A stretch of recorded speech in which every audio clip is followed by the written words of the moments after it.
नमस्कार बच्चों।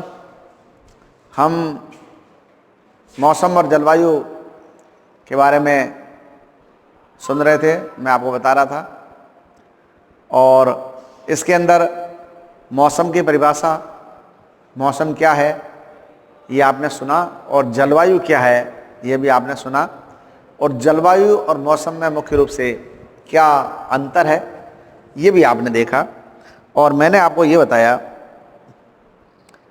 कि हमारे देश की, हमारे राज्य की जो भौगोलिक दशाएं हैं वो अलग अलग स्थानों पर अलग अलग है। यदि हम एज ए होल पूरे देश को देखें तो सब जगह की जलवायु और सब जगह की मृदा की स्थिति भिन्न भिन्न है। कहीं पठार हैं, कहीं ऊंचे टीले हैं, पर्वत हैं, घाटियां हैं। ये सारा का सारा निर्भर करता है वहाँ की जलवायुवीय स्थिति पर।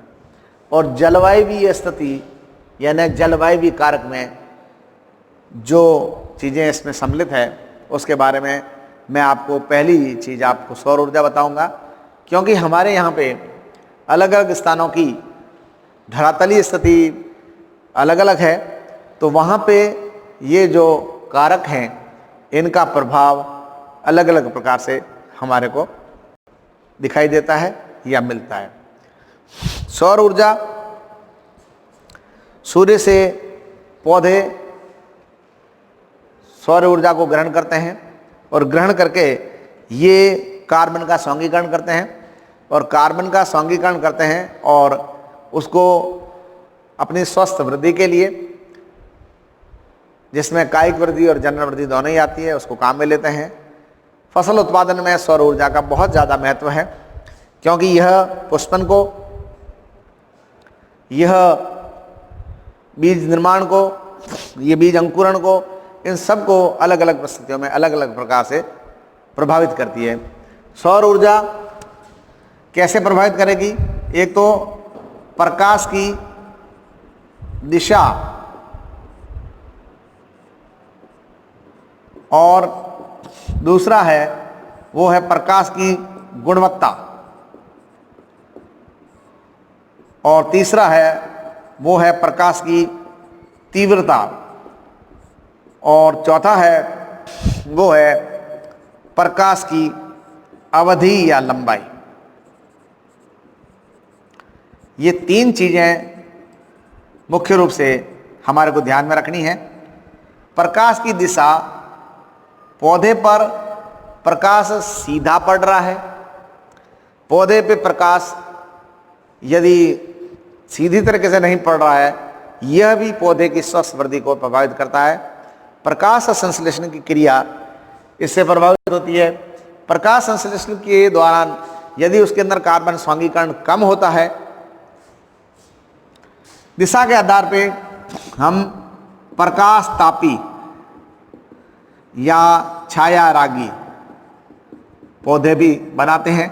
कुछ पौधे छाया में अपनी वृद्धि करते हैं, इनको प्रकाश कम चाहिए। तो ऐसे पौधों पे यदि सीधा प्रकाश पड़ता है तो ये पौधों के लिए ठीक नहीं है। छाया रागी पौधों के अंदर जो मीजोफिल है, जो पर्ण मध्यतक हैं, वो कम विकसित होते हैं। प्रकाश तापी पौधों में पर्ण मध्यतक हैं, वो ज़्यादा विकसित होते हैं, अधिक विकसित।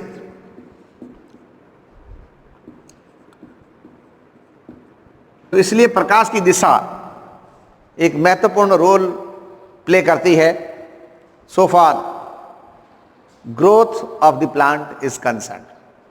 आप यह भी जानते हैं कि जो बीज अंकुरित हो रहा है उसको यदि प्रकाश नहीं पड़ रहा है तो भी वो प्रभावित होता है, क्योंकि प्रकाश अनुवर्तन, बहुत सारी चीजें हैं। प्रकाश अनुवर्तन, प्रकाश अनुचलन और प्रकाश अनुवर्तन, प्रकाश अनुचलन, और तीसरा जो है वो है प्रकाश वक्रण। ये अलग अलग पौधों पे अपना अलग अलग प्रकार का प्रभाव दिखाता है। दिशानुकुंचन क्या होता है? प्रकाश दिशानुकुंचन, प्रकाश दिशानुकुंचन, ये अनुकुंचन जो मैं शब्द काम में लेना था मेरे को, वो मैं ले लेता हूं, अनुकुंचन। कुछ ऐसे पौधे होते हैं जो जिधर प्रकाश आ रहा होता है उधर अपनी गति दिखाते हैं, ये कहलाएंगे प्रकाश अनुचलनी पौधे। इसमें सामान्यतः वे पौधे आते हैं जो निम्न स्तरीय पौधे होते हैं, थैलोपाइट्स, ब्रायोफाइट्स के बीजाणु या चल बीजाणु, जो कुछ भी है वो। प्रकाश अनुवर्तन, प्रकाश की दिशा में अपने आप का वृद्धि करना, दिशा में, ये दिशा की बात चल रही है अभी, तो प्रकाश अनुवर्तन। और प्रकाश अनुकुंचन, प्रकाश के ऊपर सीधा प्रभाव पड़ता है इनका, प्रकाश का इसके अंदर, इसमें दिशात्मक प्रभाव है, इसमें भी दिशात्मक प्रभाव है, इसके अंदर संपूर्ण प्रकाश इसके ऊपर पड़ रहा है, दिशा है, सीधा पड़ रहा है, तो पौधा अपने आप को उस दिशा में अनुकुंचित करता है, उस दिशा में चलता है। प्रकाश की गुणवत्ता को देख लेते हैं। सेकंड बिंदु, आप जानते हैं कि विबग्योर 4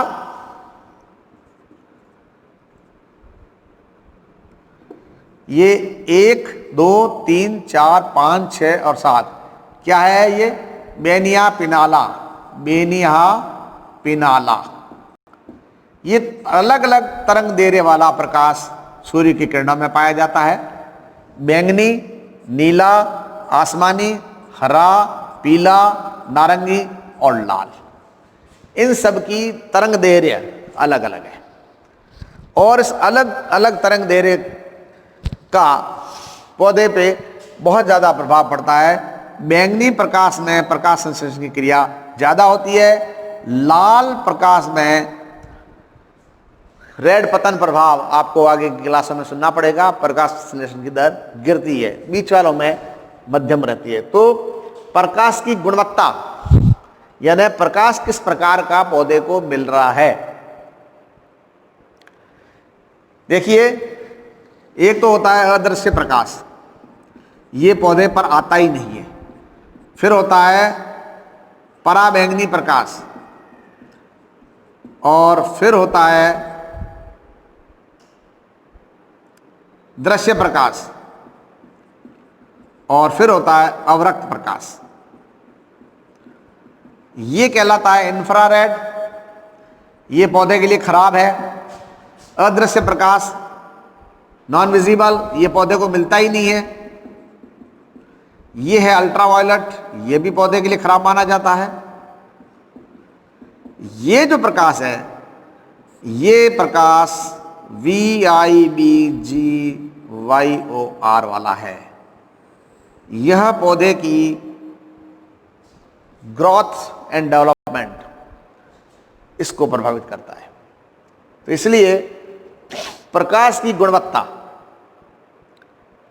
पौधे की स्वस्थ वृद्धि को प्रभावित करती है। कैसा प्रकाश? जैसा खाओ अन्न वैसा बने मन, ऐसा कहा जाता है, आप लोग जानते हो। तो जैसा मिलेगा प्रकाश वैसी होगी पौधे की वृद्धि। नेक्स्ट पे आ जाइए, प्रकाश की तीव्रता, प्रकाश की इंटेंसिटी, कितना प्रकाश ज्यादा इंटेंसिटी वाला है, मतलब इसको तीव्रता, प्रकाश की तीव्रता अधिक और कम और मध्यम, अधिक, मध्यम और कम, इन 3 तीव्रताओं पर पौधे की स्वस्थ वृद्धि है वो केंद्रित रहती है। मैं आपको बताऊंगा एक एक करके कौन कौन सी चीज को प्रभावित करता है, कैसे। पहली चीज, ये प्रकाश संश्लेषण को प्रभावित करता है। दूसरा, ये वाष्पोत्सर्जन को भी प्रभावित करता है। तीसरा, ये अंकुरण को भी प्रभावित करता है, ये पुष्पन को भी प्रभावित करता है। आएगा आपके, ये बाद में बताऊंगा, चलो एक बार सारे ये कर लें, या मैं लिख देता हूं, चलो लिखा है तो। एक तो प्रकाश संश्लेषण, दूसरा दूसरा करता है वाष्पोत्सर्जन, वाष्पो उत्सर्जन। तीसरा अंकुरण। चौथा पुष्पन और सामान्य वृद्धि। अन्य उपापचय क्रियाएं।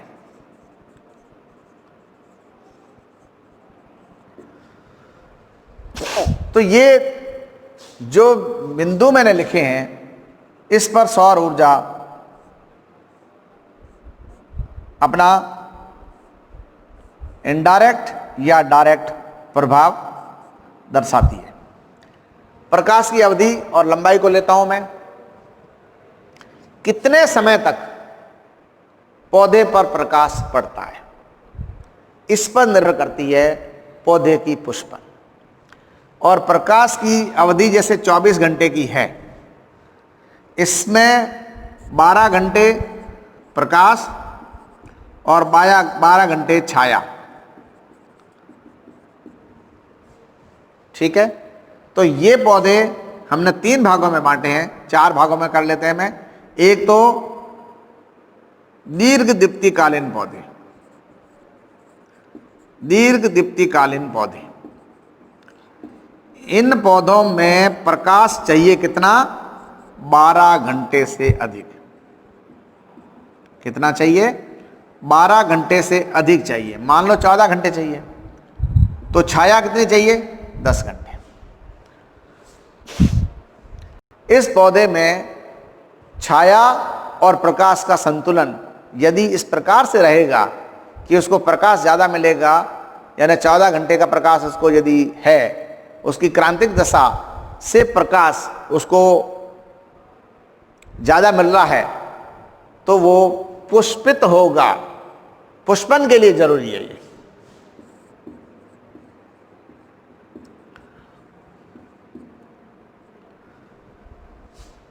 और यदि 14 घंटे उसको प्रकाश तो मिल गया, लेकिन उसको 10 घंटे छाया नहीं मिली, तो भी पुष्पन नहीं होगा। तो ये दोनों चीज़ें ध्यान रखनी है। इसमें एक तो आ गया ये। दूसरा लघु दीप्तिकालीन पौधे। लघु दीप्तिकालीन पौधे में वे पौधे आएंगे जिनको 12 घंटे से कम प्रकाश की आवश्यकता रहती है पुष्पन के लिए। फ्लावरिंग के लिए मान लो इसको 10 घंटे की जरूरत है, तो छाया 14 घंटे। ये यदि रेशियो बराबर नहीं रहता है, हालांकि केवल ये ही रेशियो पुष्पन के लिए अनिवार्य नहीं है, कार्बन और नाइट्रोजन का रेशियो भी हम लोग लेते हैं, वो एक अपनी जगह पे। लेकिन अभी आपको मैं पढ़ा रहा हूं सौर ऊर्जा, तो I am talking only about light. तीसरा उभयवर्ती पौधे, यानी 12 घंटे प्रकाश और 12 घंटे छाया। ये हो गए उभयवर्ती पौधे। ये भी पुष्पन के लिए। एंड फोर्थ वन इज उदासीन पौधे। उदासीन पौधों में इनको प्रकाश की अवधि का कोई ज्यादा प्रभाव नहीं पड़ता है। मध्यवर्ती पौधे हैं, उसको 12 घंटे का प्रकाश मिले और 12 घंटे उसको छाया मिले, तो वो पौधे पनपते हैं, पुष्पन होता है। यदि उदासीन पौधे हैं, इनमें यदि 12 घंटे प्रकाश मिल गया तो भी ठीक, और नहीं मिला तो भी ठीक। उदासीन पौधे वे पौधे हैं जो एक निश्चित क्रांतिक अवस्था का तो प्रकाश उसको चाहिए ही चाहिए, और ये निश्चित क्रांतिक अवस्था ऐसा तो होता ही नहीं है कि पौधे को प्रकाश बिल्कुल नहीं मिलता है। लेकिन इसके लिए ये बाध्यता नहीं है कि उसको लंबी अवधि का प्रकाश चाहिए, उसके लिए ये बाध्यता नहीं है उसको कम अवधि का प्रकाश चाहिए। उसे प्रकाश और छाया इन दोनों का मिश्रण मिल जाता है और वो अपना पुष्पन हो जाता है। मैं आपको बता चुका हूं कि पुष्पन के लिए केवल प्रकाश ही जरूरी नहीं है, इसके साथ में कुछ और चीजें भी है, उसके बारे में हम चर्चा करेंगे। अब मैं ओवरऑल आपसे बात करता हूं प्रकाश की दिशा को देखने के बाद में, प्रकाश की गुणवत्ता को देखने के बाद में, प्रकाश की तीव्रता को देखने के बाद में और प्रकाश की लंबाई को देखने के बाद में हम इस चीज़ को समझें कि ये प्रकाश ओवरऑल हमारी पौधे की या फसल की किन किन परिस्थितियों को प्रभावित करता है। एक तो इससे प्रकाश संश्लेषण की दर निर्धारित होती है, इससे वाष्पोत्सर्जन की क्रिया भी नियंत्रित होती है, इससे अंकुरण भी प्रभावित होता है, इससे पुष्पन भी होता है और ये सारी चीज़ें होती है। तो इसके साथ में सामान्य वृद्धि भी होती है और आप जानते हो कि कई ऐसी चीज़ें होती है, अन्य उपापचय क्रियाएं भी ऐसी है जो प्रकाश द्वारा नियंत्रित होती है। तो आपको ये बात एक मैंने बताई सौर ऊर्जा की, और आज मैं आपको दूसरी चीज बता देता हूं, वो है तापक्रम की, टेम्परेचर।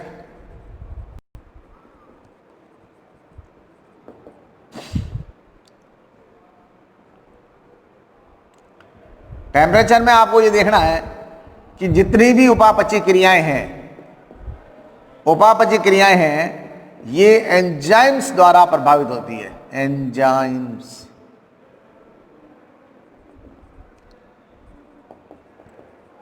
इसके द्वारा प्रभावित होती है और एंजाइम्स जो है एक निश्चित तापक्रम पर,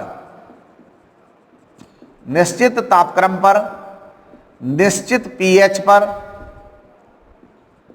और निश्चित सांद्रता पर या निश्चित एस्टिवेशन पर, ज्यामिति पर अपनी क्रियाशीलता दर्शाते हैं। और इन सब को डिसाइड कौन करता है? इसका डिसाइडिंग फैक्टर है temperature. Who is deciding the activity of enzyme?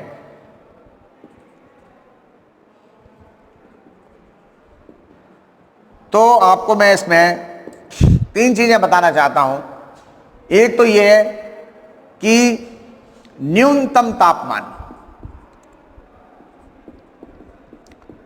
दूसरी चीज मैं बताना चाहता हूं आपको अधिकतम तापमान,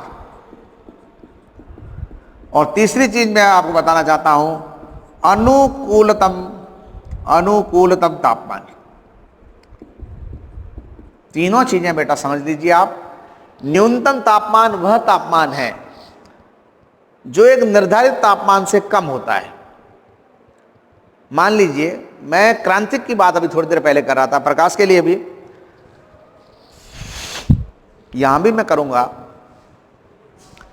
कि जितने भी उपापचयी क्रियाएं हैं या जितने भी जो एक्टिविटीज हैं वो एक निर्धारित समय लेती है, निर्धारित प्रकाश की तीव्रता लेती है, निर्धारित तापक्रम को भी सेलेक्ट करती है, उस पर वो क्रियाएं संपादित होती है। तो उस निश्चित तापमान से यदि तापमान कम है तो वो तापमान कहलाता है न्यूनतम तापमान। ऑल्दो वहां पे सारी क्रियाएं रुकेगी नहीं, लेकिन क्रियाएं मंद हो जाएगी।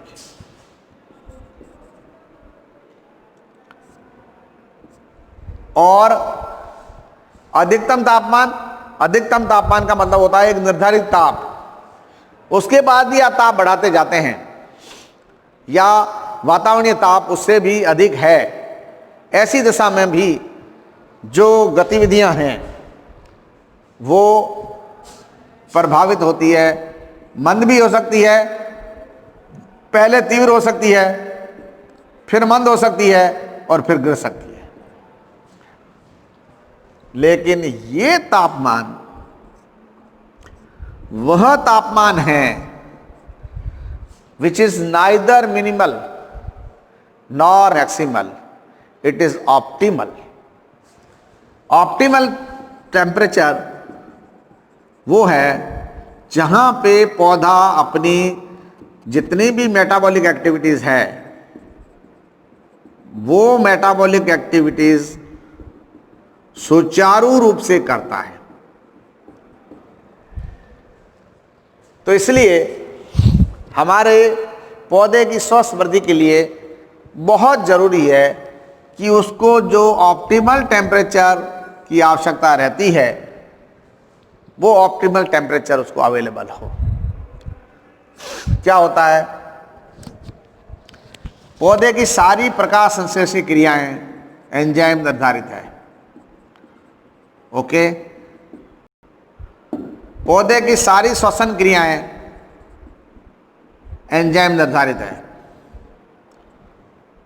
ओके, अंकुरण अन्य जैविक क्रियाएं भी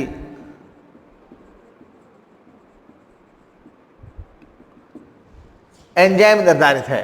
उसके अलावा पौधे में गतियां,